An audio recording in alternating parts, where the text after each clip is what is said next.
1, 2, 3, 4.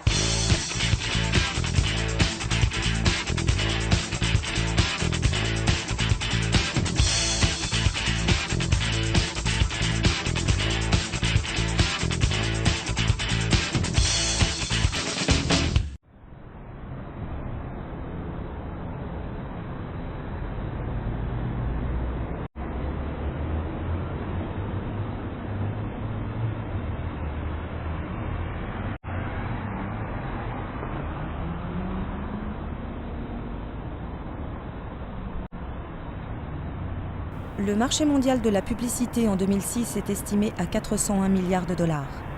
La publicité est l'ensemble des moyens de communication destinés à faire connaître un bien, un service, une personne, un lieu ou une organisation sous forme de produit et d'inciter le public à l'acquérir par un moyen de communication de masse. On peut alors se demander comment cette action est exercée sur le public.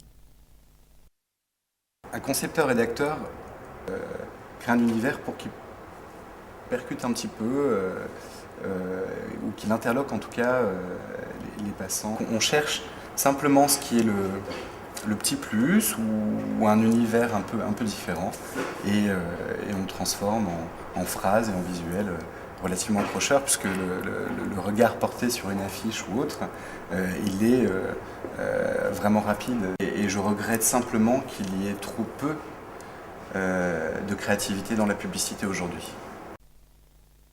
La publicité est un aspect essentiel de la société de consommation. Elle correspond à une tendance fondamentale de cette société, créer la demande nécessaire pour une offre surabondante et innovante.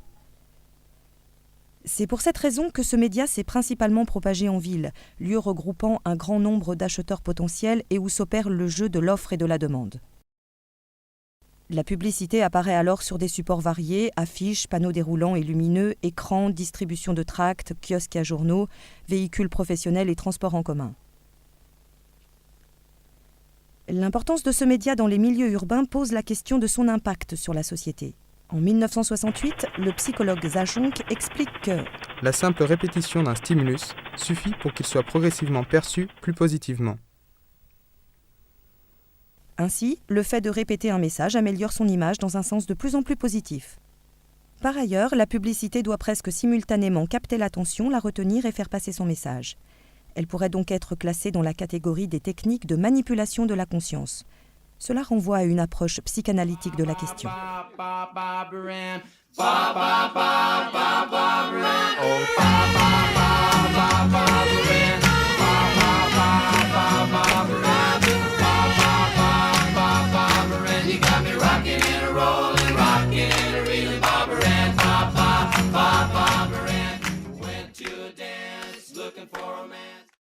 Édouard Bernays admet dans son livre « Propagande » ceux qui manipulent ce mécanisme constituent le véritable pouvoir exécutif du pays. Nous sommes régentés, notre mentalité moulée, nos goûts formés, nos idées suggérées en grande partie par des gens dont nous n'avons jamais entendu parler. Bernays se réfère ici à la publicité dont il admet qu'elle est un outil de manipulation de l'inconscient. L'impact de la publicité dans les milieux urbains a entraîné le 1er janvier 2007 à Sao Paulo l'interdiction de tout affichage publicitaire dans la ville. Cette décision assez radicale est à la suite d'un mouvement anti-pub apparu dans les années 80. Ce dernier dénonce l'impact de la publicité sur les enfants, la privatisation des espaces publics au profit des marques et le gaspillage. Des actions dans le cadre légal sont également menées par des groupes comme Paysages de France. C'est une association qui a été créée en 1992 en partant d'un constat assez simple, c'est qu'il n'y avait pas d'associations nationales qui défendent le paysage, puisqu'on lutte vraiment contre toutes les formes de pollution visuelle. Ce qu'on espère, c'est justement arriver à faire comprendre aux afficheurs qu'ils ont tout intérêt à mettre de l'ordre dans leurs panneaux, à arrêter de violer la loi, à arrêter de mettre des dizaines de panneaux côte à côte, pour qu'effectivement il n'y ait pas des réactions soit d'élus qui décideraient de tout interdire parce que ils en ont marre de voir leur ville défigurée par ces panneaux publicitaires, soit aussi des réactions de citoyens comme le collectif des déboulonneurs. Donc l'action des déboulonneurs, c'est le barbouillage, c'est-à-dire le fait d'écrire sur des panneaux publicitaires des messages, des slogans en fait. Les collectifs de déboulonneurs ont aussi des actions de pression auprès des élus, à la fois en local et au niveau national, avec une régularité.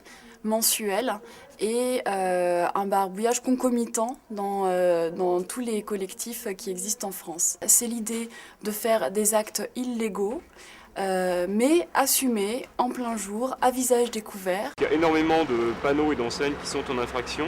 Donc très régulièrement, on engage des actions judiciaires devant les tribunaux administratifs contre les préfets ou directement devant les juridictions civiles et pénales contre les afficheurs qui polluent l'environnement pour obtenir notamment le démontage de panneaux publicitaires et d'enseignes illégaux. Il est interdit d'installer des panneaux sur les murs de soutènement des voies de chemin de fer, les piles de pont, etc. Les panneaux qui sont démontés sont souvent remplacés par des panneaux déroulants avec plusieurs affiches qui se succèdent, qui sont éclairées la nuit. Donc ça veut dire qu'on va avoir moins de panneaux, mais des panneaux qui auront un impact visuel plus fort.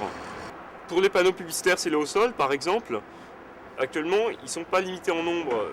Là où ils sont autorisés, ils peuvent aller jusqu'à 16 mètres carrés et 6 mètres de haut. Le choix des déboulonneurs a été de s'attaquer aux panneaux d'affichage publicitaire. Ce n'est pas que les autres formes de publicité soient moins agressives, mais le panneau dans la rue est quelque chose auquel on ne peut pas échapper. J'aime la publicité, j'aime ces tubes qui viennent m'exciter. Quand ils chantent tel ou tel produit, dont on se demande comment on vivait avant lui. J'aime la joie de cette belle actrice qui emploie le meilleur dentifrice qu'elle partage avec son époux, perdu dans un beau nuage de lotion pour l'époux. Ah, je m'éclate quand je pense aux aromates.